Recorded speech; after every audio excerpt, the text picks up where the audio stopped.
Voici donc un exemple qui va nous permettre de comprendre comment fonctionne la méthode du pivot. Cette méthode du pivot reste associée à différentes règles qui sont donc liées au calcul matriciel comme nous avons pu le remarquer juste avant. Et une autre des règles, c'est qu'il faut toujours que le coefficient de x soit différent de 0 lorsqu'on est sur la première équation. Ici, ça tombe très bien parce que son coefficient vaut 1. C'est la méthode la plus simple en fait. Donc, il est préférable, lorsque vous avez des équations avec un coefficient de x qui vaut 1, de placer cette équation-là en première position dans votre système. Une autre chose qu'il faut toujours regarder avant d'écrire sa matrice, c'est que les termes indépendants doivent se situer du côté droit de votre équation. Donc, dans la première et la troisième équation, il faut que je place mon 8 et mon 9 du côté droit donc de l'égalité. Ce qui fait que cela me donne comme système de départ le système 1x plus 3y plus 4z est égal à 8. Nous avons aussi 3x plus 5y moins 4z qui est égal à 4. Et finalement, 4x plus 7y moins 2z qui vaut 9.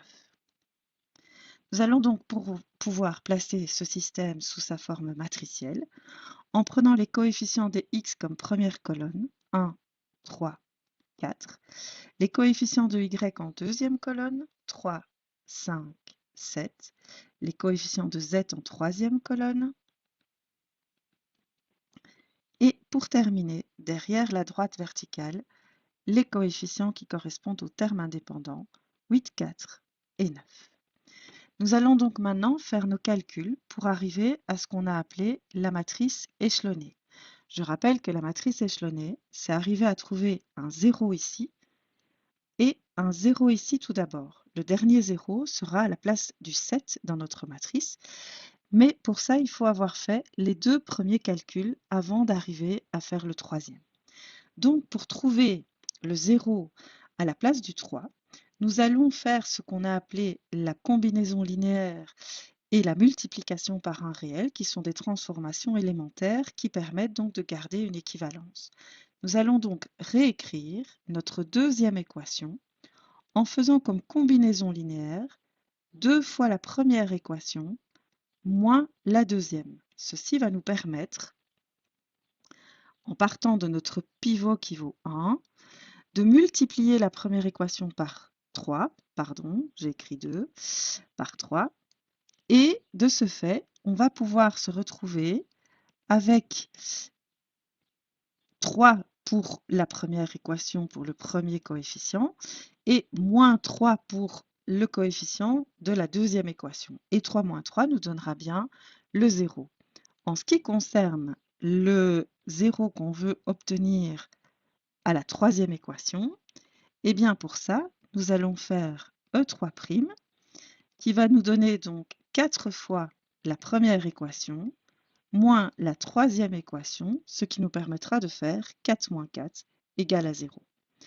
Nos calculs vont donc donner, pour la première, on multiplie donc la première équation par 3. Donc on a 1, 3, 4, 8 qui vont devenir 3, 9, 12 et 24. Puis on recopie la deuxième équation telle qu'elle et on fait une soustraction de ces deux équations qui vont donc nous donner 3 moins 3, 0, 9 moins 5, 4, 12 moins 4, 12 plus 4, 16, et 24 moins 4 qui va nous donner 20. Voilà donc pour le premier calcul. Le deuxième calcul, je prends 4 fois la première équation. Donc le 1, 3, 4, 8 devient 4, 12, 16 et 32. On prend la troisième équation sans la changer, donc 4, 7, moins 2 et 9, et on soustrait ces deux équations-là.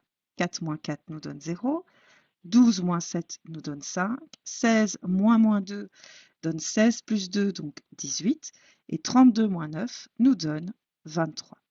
Nous avons donc nos deux nouvelles équations que nous allons écrire en dessous de la première. ce qui nous permet d'écrire 1, 3, 4, 8 qui n'ont pas changé. Puis on a trouvé 0, 4, 16 et 20.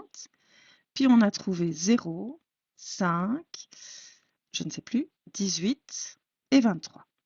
18 et 23. Et nous obtenons donc une nouvelle matrice qui a donc été changée. On a pu écrire E2' ici et E3' ici. On a donc presque nos 3 zéros. Il nous reste à obtenir un 0 à la place ici du 5. On va donc refaire un calcul pour pouvoir obtenir ce 0. On ne peut évidemment plus travailler avec la première équation, puisque si vous reprenez la première équation, eh bien, pour le premier terme, donc dans la première colonne, vous allez multiplier le 1 par une valeur que vous désirez. Et du coup, quand vous allez faire une addition ou une soustraction, vous allez faire un chiffre plus ou moins 0. Et donc, évidemment, un chiffre va revenir. Alors que nous, on veut garder, bien entendu, nos 2 zéros ici, absolument. D'accord ? Du coup, ça veut dire que pour changer notre troisième équation et obtenir nos 2 zéros, il va falloir que l'on utilise uniquement les 2 équations qu'on vient de calculer. Donc on va obtenir une nouvelle équation 3 en faisant quoi? Eh bien en faisant 5 fois la deuxième moins 4 fois la troisième, ce qui nous permettra d'obtenir 20 moins 20 et donc d'obtenir le 0 que l'on cherche.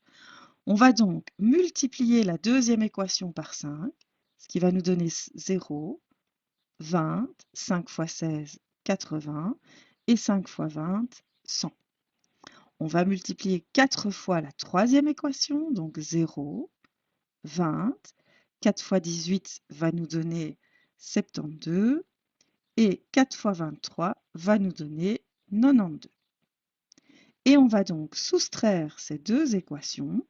0 moins 0 nous donne 0, 20 moins 20 nous donne le 0 qu'on voulait, 80 moins 72 nous donne 8, et 100 moins 92 nous donne 8 également. Nous avons donc notre dernière matrice, qui est la matrice échelonnée que l'on désirait. On a donc 0, 4, 16, 20, et puis on a 0, 0, 8, 8. Ça veut dire qu'on a réécrit la deuxième qu'on avait calculée et qu'on vient d'écrire en troisième position celle qu'on vient de calculer. Et la première est restée la première équation depuis le début. C'est pour ça qu'on appelle ça la méthode du pivot. Ce pivot numéro 1 là qu'on avait est resté quelle que soit la matrice que l'on a écrite. Alors maintenant, pour trouver la solution, donc ça c'est la quatrième étape, eh bien on va repartir de la dernière ligne trouvée. Donc ça sera la première partie de la résolution du système. On a à partir de notre matrice échelonnée, je rappelle, la première colonne ce sont les x, la deuxième les y, la troisième les z, et puis les termes indépendants derrière l'égalité. Du coup, je n'ai pas de x dans cette équation, pas de y. J'ai donc 8z qui est égal à 8. Ce qui veut dire que je n'ai plus qu'une inconnue, et donc évidemment je trouve ma valeur z égale 1. C'est la première solution. Je vais maintenant remonter dans ma matrice et faire la même chose avec la deuxième équation.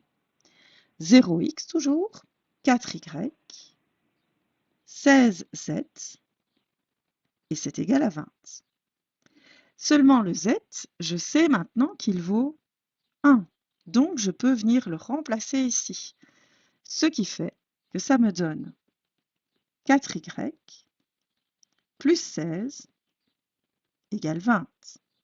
Et ça, bien entendu, ça va me donner 4y égale 20 moins 16, et 20 moins 16, ça fait 4. Du coup, y est aussi égal à 1. J'ai donc une deuxième valeur connue. Et avec ces deux valeurs connues, je reviens tout au-dessus, troisième équation. J'ai 1x plus 3y plus 4z qui doivent être égales à 8. Et comme je connais mes deux valeurs, je vais pouvoir remplacer la valeur du y et la valeur du z. Du coup, je vais obtenir x plus 3 plus 4 égale 8, ce qui va également me donner x plus 7 égale 8, donc x égale 8 moins 7, c'est-à-dire 1. Et j'ai donc comme ça trouvé une valeur pour x, pour y et pour z. J'ai donc bien résolu mon système de 3 équations à 3 inconnus.